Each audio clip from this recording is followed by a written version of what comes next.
ನಮ್ಮ ಪುಟಾಣಿ ಮೇಲೆ ಸ್ನಾನ ಮಾಡೋದನ್ನು ಕಲಿತಾ ಇದ್ದಾಳೆ ಇವಾಗ.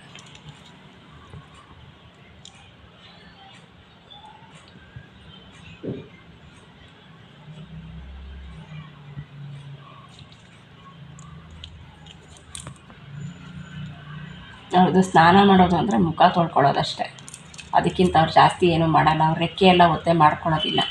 ಅದಕ್ಕೆ ಒಂಚೂರು ಮಧ್ಯಾಹ್ನ ಬಿಸಿಲು ಬಂದ ಮೇಲೆ ನಾವೇ ರೆಕ್ಕೆ ಎಲ್ಲ ಒತ್ತೆ ನಲ್ಲಿ ಕೆಳಗಡೆ ಇಟ್ಬಿಟ್ಟು ನಿಧಾನಕ್ಕೆ ಕೈಯಲ್ಲೇ ನೀಟಾಗಿ ಶುದ್ಧಿ ಮಾಡ್ತೀವಿ.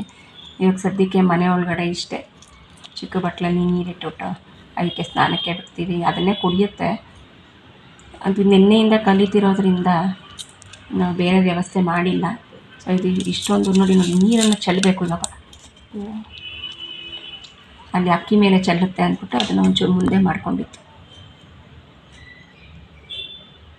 ಸ್ನಾನ ಮಾಡೋಕ್ಕೆ.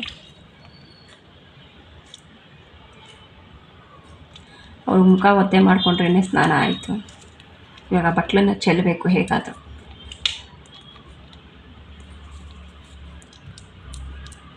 ನೋಡೋಣ, ಆಮೇಲೆ ದೊಡ್ಡ ಬಟ್ಲಲ್ಲಿ ನೀರಿರ್ತೀನಿ, ಆವಾಗ ಅವ್ರಿಗೆ ಸಾಕಾಗುತ್ತೋ ಏನು ಸ್ನಾನ ಮಾಡೋಕ್ಕೆ.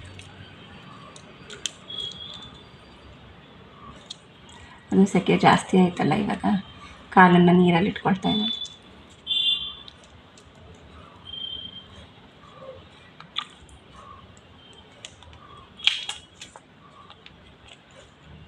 ನೋಡೋಣ, ಒಂಚೂರು ಅದಕ್ಕೆ ನೀರು ಹಾಕಿ ತುಂಬಿಸ್ತೀನಿ.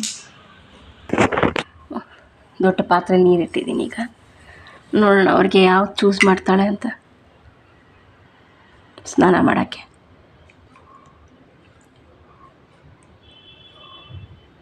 ನೋಡ್ಬಾ, ಇದರಲ್ಲೂ ನೀರಿಟ್ಟಿದ್ದೀನಿ ಪುಟಾಣಿ.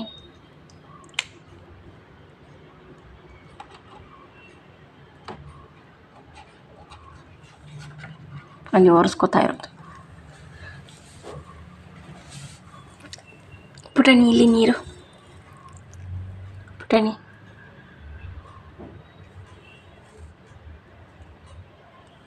ಬಾಯಿಲಿ ತಗೋ ನೀರು.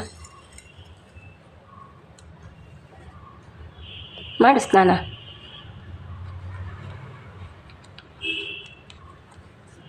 ಪುಟಾಣಿ,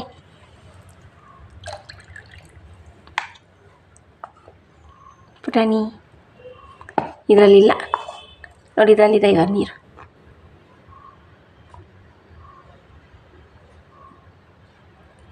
ಅದು ಅವ್ರಿಗೆ ಪೂರ್ತಿ ರೆಕ್ಕೆ ಏನಾದರೂ ಒತ್ತೆ ಮಾಡ್ಕೊಂಬಿಟ್ರೆ ಹಾರೋದಕ್ಕಾಗೋದಿಲ್ಲ, ತೊಂದರೆ ಆಗುತ್ತೆ ಅಂತ ಬರೀ ಮುಖ ಮಾತ್ರ ಒತ್ತೆ ಮಾಡ್ಕೊಳ್ಳೋದು.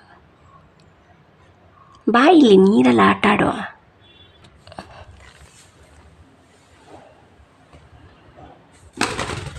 ಹಾರ್ಬಿಟ್ಟೋರು.